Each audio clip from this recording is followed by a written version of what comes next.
नमस्कार मित्रों, आपका स्वागत है हमारे चैनल जिज्ञासा पर। दोस्तों, आज हम आपको बताने जा रहे हैं कि ये चश्मा जो आप देखते हैं आज जीवन की एक आवश्यकता सी बन गया है बहुत सारे लोगों की अलग अलग रूप में। उसका आविष्कार कब और कैसे हुआ? बहुत पुराने समय में। वैसे तो रोमन लोगों का थोड़ा सा इतिहास बताता है कि वो कभी चश्मा पहना करते थे, लेकिन जो ज्ञात इतिहास है, जो लिखित में और काफ़ी सारे प्रमाण जिसके मिलते हैं, वो आता है आपका 1300 सन 1300 के करीब में चश्मा इटली के लोगों ने पहनना शुरू कर दिया था। खास तौर से इटली के बौद्ध भिक्षुओं ने ये चश्मा पहनना शुरू कर दिया था। ये चश्मा किस तरीके से होता था दोस्तों? होता ये था कि ये एक हड्डी सींग के बने या फिर और किसी धातु के बने इस फ्रेम में लेंस लगा दिए जाते थे और इस लेंस को किसी हाथ से ही वो पकड़ के आंख पे रखते थे। पहनने योग्य था, मगर बस पहनने के लिए आपको पकड़े रहना पड़ता था। इसके अलावा वो आवर्धक लेंसों का, यानी जो मैग्नीफाइंग ग्लास होते हैं वो गोले में डाल के, उनका भी कई लोग चश्मे के रूप में, मतलब लेंस एक लगा लिया है, दो इस तरीके से करके चश्मे के रूप में इस्तेमाल करने लगे थे वो लोग। उसमें ये कोई ऐसा नहीं था, सटीकता नहीं थी। जिस लेंस से जितना साफ दिख रहा है उतना काम चलाओ वाला हिसाब किताब बन गया था और चश्मे का प्रारंभिक रूप ऐसा ही था। वो बिल्कुल पहने जाने लायक तो नहीं था, मगर काम चल रहा था, चश्मा बन रहा था। फिर 1300 के बाद ये मामला, आप सोचिए, करीब 1700 तक ये ऐसे ही रहा। 1700 तक ऐसा कुछ विकास देखने में आया नहीं इसमें। 1700 में इस चश्मे को देखा जाए तो हाथों से पकड़े रहने की बंदिश खत्म हो गई कि नहीं साहब, हाथ से पकड़े रहो तभी पहना जा सकता है। पहनने योग्य चश्मे बने।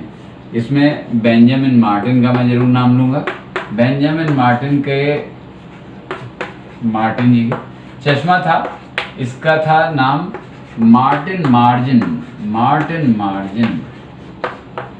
इन्होंने इस टाइप के एक चश्मे का विकास किया। उसमें इन्होंने चश्मे को ऐसा बनाया, पहली बात तो इन्होंने लेंस को हल्का करने का प्रयास किया। आँखों के जो लेंस बनाया जाता था वो लेंस काफ़ी बड़ा और मोटा सा बनता था। इन्होंने लेंस की तकनीक सुधारी, पतले फ्रेम बनाए, लेंस की तकनीक सुधारी और चश्मे को अच्छा पहनने योग्य बनाने का प्रयास किया और बहुत बहुत अच्छा प्रयास किया। मतलब उस समय तक चश्मे का काफ़ी विकास हुआ। फिर ये औद्योगिक क्रांति भी उस समय आने वाली थी, तो औद्योगिक क्रांति में चश्मे की फ्रेम भी बने और उधर लेंस का विकास हो गया था, लेंस भी बने। तो फिर चश्मा धीरे धीरे लोगों के, आम आदमी की पहुंच में आने लगा। पहले ही आम आदमी की पहुंच में नहीं था। पीछे जो मैंने 1300 का जिक्र किया, वहाँ तो अमीरों के हाथ में पड़ गया था वो चश्मा, जिसे ठीक से नहीं पहना जा सकता था। उसे भी क्या था, उस समय एक वैचारिक क्रांति आई हुई थी। वैचारिक क्रांति में क्या था, जिसको फेलोशिप मिल रही है, छात्रवृत्ति मिल रही है, उसे बड़ा सम्मान की दृष्टि से तो अमीरों ने फटाफट क्या करा, चश्मे बनवाए। क्योंकि चश्मा पहनने से ही लगता था कि बड़े दिमाग वाले, बड़े इंटेलिजेंट हैं, ऐसा फील आता था। मगर यहाँ पे फिर आम आदमी के पास ये चश्मा पहुँचना धीरे धीरे शुरू हुआ। अभी 1700वीं शताब्दी की बात कर रहे हैं, 1700वीं सदी की बात कर रहे हैं, जब ऐसा होना शुरू हुआ। हालांकि चश्मा अभी भी इतना ज़्यादा कॉमन, इतना ज़्यादा प्रचलित नहीं हुआ था, मगर फिर भी बेंजामिन मार्टिन को हमें पूरा श्रेय देना पड़ेगा कि इन्होंने आम आदमी के लिए आसान चश्मा बनाने का प्रयास किया। और चश्मा आपके 1800 के शुरू तक भी, उसमें क्या था, कलाकारी का एक अनुभव था, पूरा कलाकारी का एक अनुभव था। हालांकि लोगों ने प्रयोग भी किए।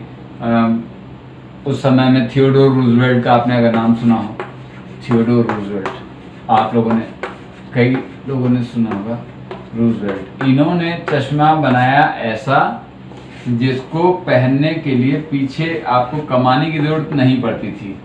यहाँ पर जो नोज पिन थी, यही जाके नाक पे ऐसे दबा दी जाती थी पहनते समय, मतलब स्प्रिंग जैसी थी, और नाक को पकड़ लेती थी और पीछे कमानी के बिना नाक पे ही नाक को पकड़ के वो चश्मा टिका रहता था। नेज पिन नाम का चश्मा था ये भी काफ़ी मशहूर हुआ। और उसके बाद क्या हुआ कि 1938 के करीब, सोचिए अभी कितना हम लोग 21वीं शताब्दी में हैं, 20वीं शताब्दी की मैं बात कर रहा हूँ। 1938 के करीब प्लास्टिक आया, चश्मे के कई सारे फ्रेम, कई तरीके के फ्रेम बनाने संभव हुए और चश्मे को आम आदमी के बीच पहुंचाया गया।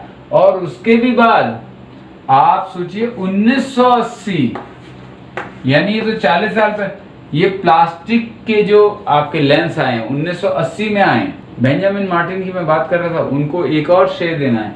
उन्होंने दूर और पास का चश्मा एक में ही बनाने का उन्होंने सबसे पहले फ्रेम में विचार लाए। ऊपर लेंस को आधा काटा, ऊपर दूर का, नीचे पास का। पहले इसके लिए 2 चश्मे बनवाते थे लोग, अब तो प्रोग्रेसिव फ्रेम आता है, यानी कि उतार चढ़ाव वाला फ्रेम आता है और लेंस आता है ऐसा जो ऊपर से आपको दिखाएगा दूर का और वैसे दिखाएगा, और एक ही लेंस में दोनों सुविधाएं बन जाती हैं वैज्ञानिक उन्नति के कारण। लेकिन तब उन्होंने ये विचार लाए थे और ये विचार बहुत बड़ा विचार है।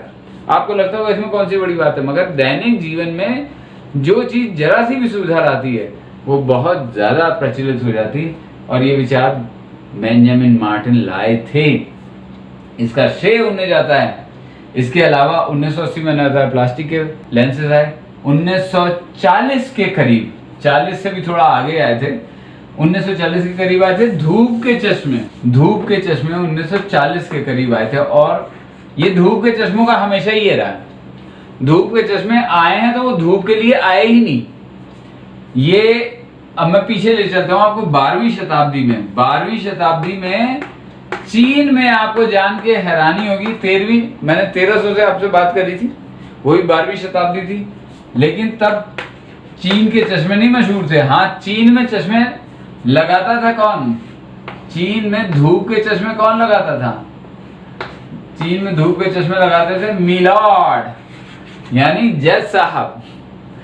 होता ये था, उनकी आंखों पे नकाब की तरह धूप के चश्मे लगा दिए जाते थे ताकि अपराधी और वकील वगैरह उनके आंखों के भाव न पढ़ सके, कि वो अपराधी को जब सजा सुना रहे हैं तो उनके चेहरे पे क्या भाव आ रहे हैं ये न पढ़ सके। और ये उस समय के लिए था, बस ये समझिए एक उपकरण था जो काम में आया उस समय और खत्म हो गया, इसका प्रचलन नहीं हुआ।